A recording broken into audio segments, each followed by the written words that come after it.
Halo, perkenalkan kami dari kelompok 4 yang beranggotakan Ira Sevi Andini Rus Ita Alamina Bersurbakti Oktavia Margrita Santi Nurhasana Sri Harliani. Enjoy this video. Sumber daya alam. Halo adik-adik, bagaimana kabarnya? Apakah kalian sudah siap belajar? Hari ini kita akan belajar mengenai 3 hal. Yang pertama, pengertian sumber daya alam. Apa itu sumber daya alam? Sumber daya alam adalah semua kekayaan berupa benda mati maupun benda hidup yang berada di bumi dan dapat dimanfaatkan untuk memenuhi kebutuhan hidup manusia. Yang kedua, macam-macam sumber daya alam. Ternyata ada 3 macam loh sumber daya alam, yaitu berdasarkan jenis, berdasarkan sifat, dan berdasarkan proses. Berdasarkan jenisnya, yaitu dibagi menjadi 2, hayati dan non-hayati. Apa ya perbedaan hayati dan non-hayati? Sumber daya alam hayati adalah sumber daya alam yang berasal dari makhluk hidup. Contohnya tumbuh-tumbuhan dan hewan. Manfaat bagi manusia yaitu 1. Sebagai bahan makanan, contohnya sayuran dan buah-buahan. Yang kedua, sebagai obat-obatan, contohnya jahe dan ginseng. Yang ketiga, sebagai bahan bangunan, contohnya pohon jati dan pohon kelapa.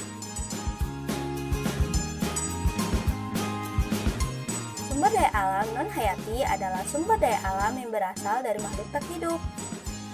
Contohnya air, tanah,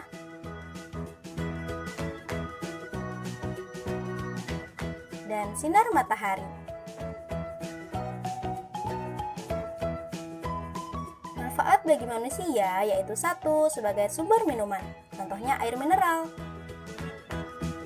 Yang kedua, sumber penerangan. Yang ketiga, sumber bangunan, contohnya pasir. Berdasarkan sifatnya, yaitu dibagi menjadi 2, dapat diperbarui dan tidak dapat diperbarui. Apa ya perbedaan keduanya? Sumber daya alam dapat diperbarui adalah sumber daya alam yang dapat disediakan kembali setelah habis digunakan, mempunyai sifat pulih kembali sehingga dapat terus digunakan. Contohnya air.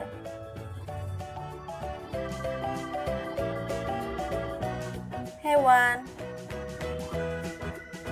Air dapat digunakan kembali karena mengalami proses siklus air.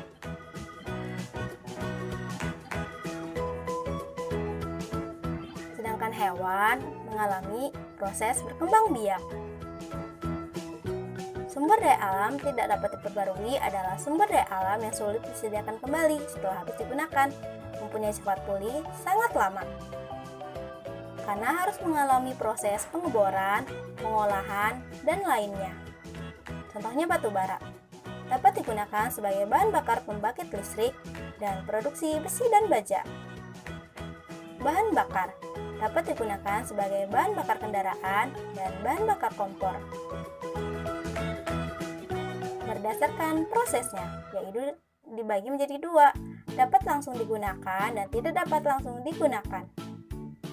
Sumber daya alam dapat langsung digunakan adalah sumber daya alam yang langsung digunakan tanpa adanya teknologi, contohnya buah-buahan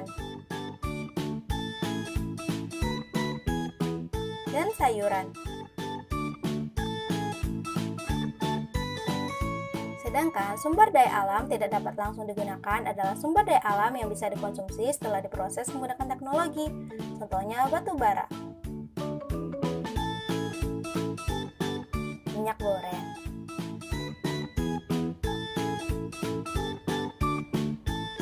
Yang ketiga, sumber daya alam dipengaruhi oleh lingkungan. Kondisi lingkungan sangat mempengaruhi keberadaan dan kualitas sumber daya alam. Lingkungan yang terawat membuat sumber daya alam berkualitas baik. Sedangkan yang tidak terawat akan merusak lingkungan, contohnya sungai yang tercemar.